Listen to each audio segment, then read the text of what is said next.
বাচ্চাদের আবদারে আজকে দুপুরে ভুনা খিচুড়ির আয়োজন করছি। প্রতিটা সন্তানেরই আবদারি বাবা মারা পূরণ করার চেষ্টা করে। আজকে ওদের আবদারে আমি তৈরি করছি মুরগি দিয়ে ভুনা খিচুড়ি। আমি চালটা আগে একটু ভিজিয়ে রেখেছিলাম, এখন আরেকবার ধুয়ে নিচ্ছি। দেখেন চালটা অনেকটাই ফুলে গেছে। আবার এই চালের সাথে শুধু ভাতের চাল না, আমি সাথে পোলার চালও অ্যাড করেছি। পোলার চাল, মসুরের ডাল, মুগের ডাল আমি অনেকক্ষণ ভিজিয়ে রেখেছি। এটা অনেকটাই ফুলে গেছে। আমি প্রেশার কুকারে রান্না করবো যাতে রান্নাটা একটু তাড়াতাড়ি হয়, যেহেতু আমার বাচ্চারা ছোট, সময় আমার বেশি থাকে না। এই জন্য এখন আমরা মাংসটা ভালোভাবে আগে ক্লিন করে নিয়েছিলাম, এখন আরেকবার ক্লিন করছি। কারণ দেখেন যতবার ধুবেন, যেহেতু কলিজা আছে দেওয়া, তাতে ময়লা কিন্তু উঠতেই থাকবে। ময়লা কি বের হবে, লাগবে ময়লা। আসলে কিন্তু অনেকবার ধোয়া হয়েছে, আমি আরেকবার এখন ভিডিওর জন্য না, তবু আরেকবার একটু ধুয়ে ক্লিন করে নিচ্ছি যাতে পরিষ্কার হয়। মাংসটা তুলে ফেলবো, যাতে যতটুকু এখন আর পানি বের হয় এটা যাতে একবারে পুরোপুরি ভাবে ক্লিন হয়ে যায়।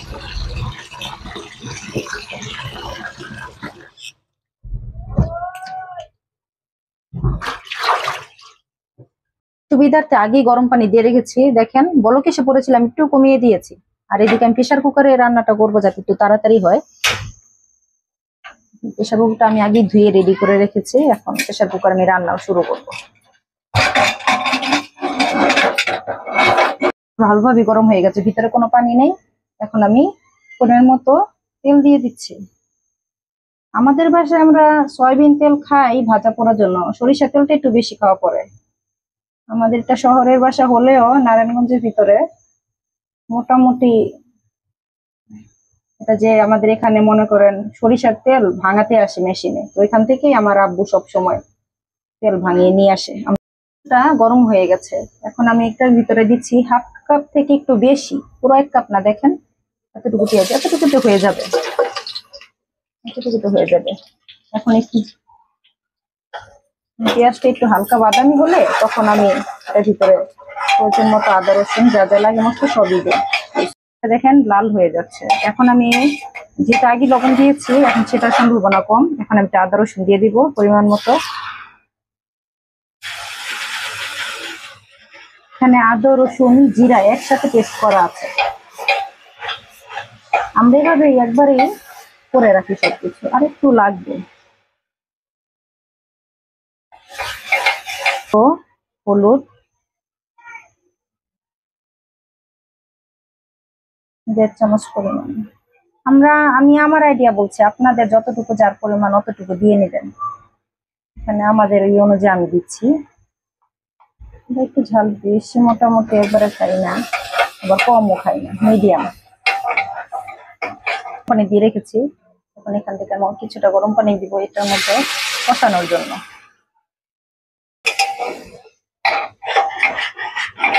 আমি খিচুড়ি রান্না করে এখানে কিন্তু আমি গোটা মশলাগুলো এখনো দিইনি। আমি এখন এই পর্যায়ে গোটা মশলাগুলো দিয়ে দিব। এখানে দিব 3 পিস তেজপাতা,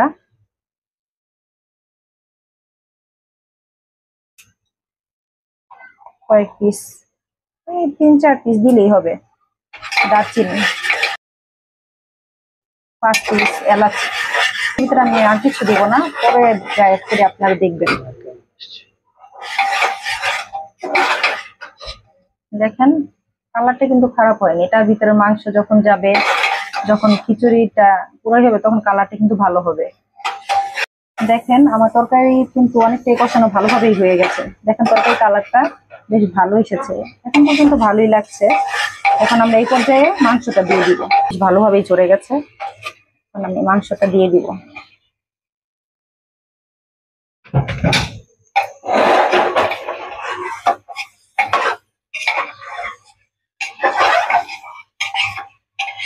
কেমন হয়েছে একটু বলবেন প্লিজ, কমেন্ট করে জানাবেন কালারটা কেমন হয়েছে।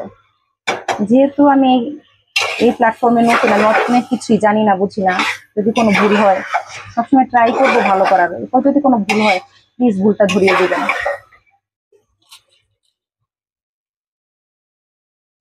পরে ম্যাজিক মশলাটা দেওয়ার কারণে একটা আলাদা স্বাদ বাড়ে।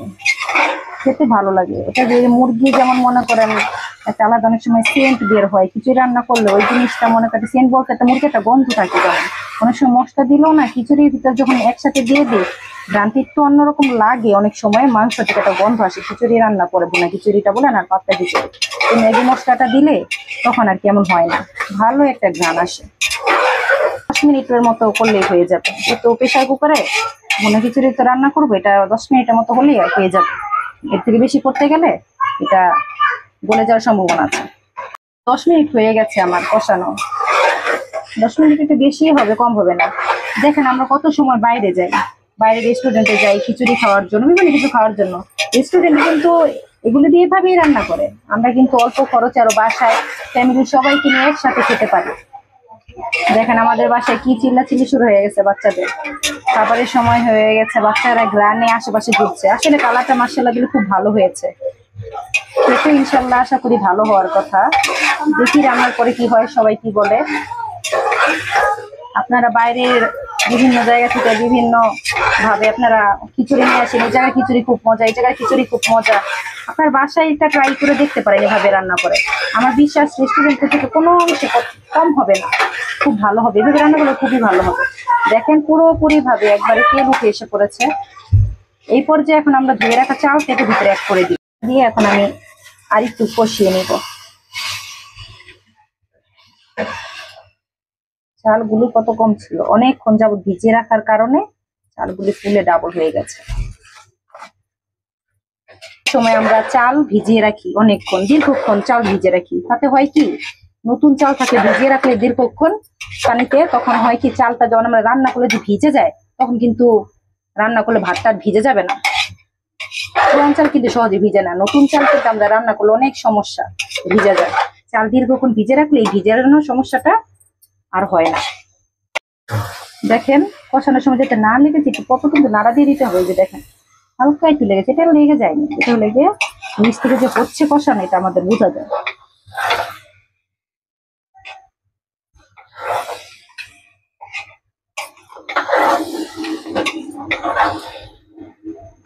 কষানোর সময় দেখেন চালটা আবার একটু বেড়েছে, ভাজলে কি সেন্টটা ভালো হবে, সম্পূর্ণ মশলাটা ডালের সাথে চালের সাথে মিশে যাবে, ঘ্রাণটা বেশ ভালো হবে, খুব সুন্দর একটা ঘ্রাণ বের হচ্ছে। মাশাআল্লাহ দেখতেও কিন্তু খারাপ লাগছে না, দেখতেও খুব ভালো লাগছে।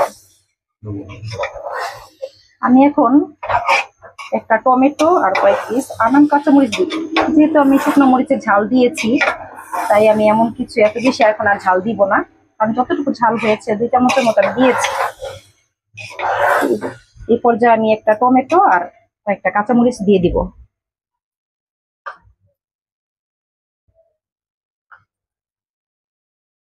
আমি এটা মিডিয়াম সাইজের একটা টমেটো নিয়েছিলাম, 1/2 কাপ পরিমাণ হয়েছে। কাঁচামরিচ দিলাম, কাঁচামরিচটা দিলাম ফ্লেভারের জন্য, কিন্তু মাংসের একটা ফ্লেভার আসবে। এইটার শুকনো মরিচের বিষাক্ত দেওয়া হয়েছে, কিন্তু কাঁচামরিচের যে ফ্লেভারটা না এটা খুব ভালো লাগে। আসলে রান্নার মধ্যে কিন্তু কাঁচামরিচের ফ্লেভারটা বেশ ভালো লাগে। দেখেন আমাদের কিন্তু কষানো অলমোস্ট হয়ে গেছে, ভালো হয়েছে কষানোটা। দেখেন আমি কিন্তু এখানে পোলার চালও দিয়েছি, একটা আলাদা ফ্লেভার, একটা মানে সুন্দর একটা ঘ্রাণ আসবে। যে চুলায় যে আগে থেকে করে রেখেছিলাম গরম পানিটা, এই গরম পানিটা এখন আমরা দিয়ে দিব, আস্তে আস্তে দিই না হয়।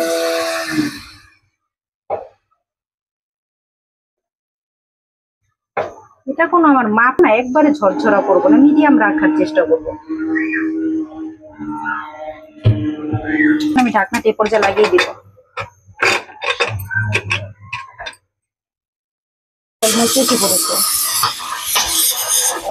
একটা সিটি হয়ে গেল, ভাবটা বের হওয়ার পর এখন আমরা দেখি কি অবস্থা হয়েছে। মাশাআল্লাহ আমাদের খিচুড়িটা রেডি হয়ে গেছে। চুলাটা আমি বন্ধ করে রেখেছিলাম ভাব যাতে ভালোভাবে বের হয়ে জন্য, নাড়া দিয়ে দেখি কি অবস্থা। টমেটো গুলো সম্পূর্ণ গলে গেছে, মাশাআল্লাহ কালারটা দেখেছেন বেশ ভালো হয়েছে। এই খিচুড়িটা যদি এখন আমি দমে রেখে দিই, মানে ঢেকে আবার রেখে দিই, তাহলে আর একটু হয়ে পুরো ঝরঝরা হয়ে যাবে, এটা কিন্তু কোনো থাকবে না। জিরা গুঁড়ো দিব, ভাজা জিরা গুঁড়ো। তো অনেকে খায় না, আপনি একটু খেয়ে দেখবেন, বেশ ভালো লাগে। বেশি দেবো না, হালকা, জাস্ট একটুখানি, এতটুকুতে হয়ে যাবে। খেয়ে দিবা, যাতে কোনো জিরার একটা ফ্লেভার যে থাকে ওই জিনিসটা যাতে না থাকে। হালকা একটু দিয়েছি, বেশি দিব না। এগুলো আমরা জিরা ফাঁকিটা নর্মালি খিচুড়ি রান্না করলে একটু দিই, গরুর মাংস গুলিতে কখনোই জিরা ফাঁকি আমরা দিই না। রান্নার সময় যখন কষাইতে হয় তখন দিই। অনেকে আছে পরে জিরা ফাঁকিটা দেয়, আমরা ওইভাবে করে খাই না। খিচুড়ি কিন্তু খুবই নিবু নিবু আগুনে দিয়ে রেখেছি, জাস্ট একটু, এটা হয়ে গেছে। ওই যে একটা জিরা যে দিলাম, হালকা একটু একটা ফ্লেভার যদি থাকে, এটা এটার সাথে একবারে মিশে যাবে। আমি কিন্তু কোনো গন্ধ এখন নাই জিরার, খুব ভালো একটা সেন্ট বের হয়েছে। 10 মিনিট পরে আমি এটা খোলার জন্য আসলাম, চুলা হয় না।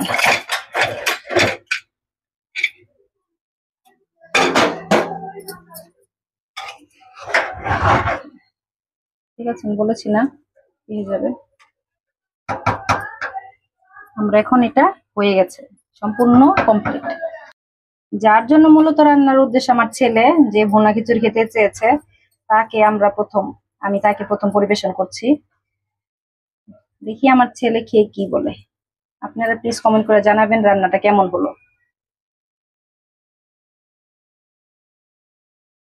আজকের মতো এখানেই সমাপ্তি। আসসালামু আলাইকুম।